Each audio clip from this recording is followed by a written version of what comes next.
Pemirsa, kasus keracunan makan bergizi gratis terus meluas. Kini cucu Mahfud MD juga menjadi korban hingga harus dirawat 4 hari di rumah sakit.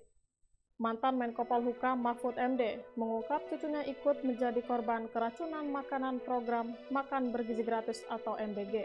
Peristiwa itu terjadi di salah satu sekolah di Yogyakarta. Mahfud menyebut dua cucunya muntah-muntah setelah menyantap menu MBG. Salah satunya sempat pulang usai menjalani perawatan singkat, sementara satu lainnya harus dirawat di rumah sakit selama 4 hari. Mahfud menegaskan kasus keracunan ini bukan soal angka kecil atau persentase semata, melainkan menyangkut nyawa dan kesehatan anak-anak. Ia meminta agar masalah ini diteliti lebih serius. Data Badan Gizi Nasional mencatat ada 70 kasus keracunan MBG sejak Januari hingga September 2025, dengan lebih dari 5.900 korban terdampak. Sebaran kasus meliputi Sumatera, Jawa hingga kawasan Indonesia Timur. Penyebab yang teridentifikasi meliputi kontaminasi bakteri berbahaya seperti Salmonella. Penyebab yang teridentifikasi meliputi kontaminasi bakteri berbahaya. Penyebab yang teridentifikasi meliputi kontaminasi bakteri berbahaya seperti Salmonella hingga Staphylococcus aureus dari berbagai bahan makanan dan air yang digunakan.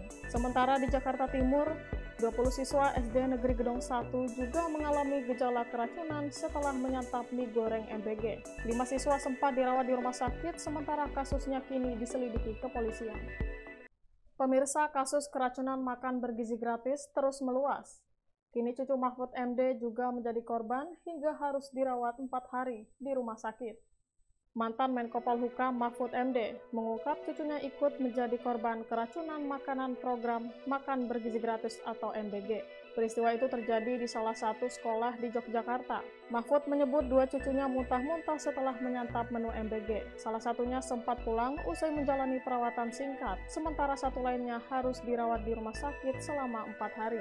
Mahfud menegaskan kasus keracunan ini bukan soal angka kecil atau persentase semata, melainkan menyangkut nyawa dan kesehatan anak-anak. Ia meminta agar masalah ini diteliti lebih serius. Data Badan Gizi Nasional mencatat ada 70 kasus keracunan MBG sejak Januari hingga September 2025, dengan lebih dari 5.900 korban terdampak. Sebaran kasus meliputi Sumatera, Jawa hingga kawasan Indonesia Timur.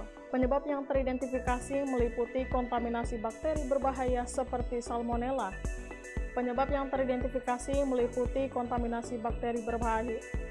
Penyebab yang teridentifikasi meliputi kontaminasi bakteri berbahaya seperti Salmonella hingga Staphylococcus aureus dari berbagai bahan makanan dan air yang digunakan. Sementara di Jakarta Timur, 20 siswa SD Negeri Gedong 1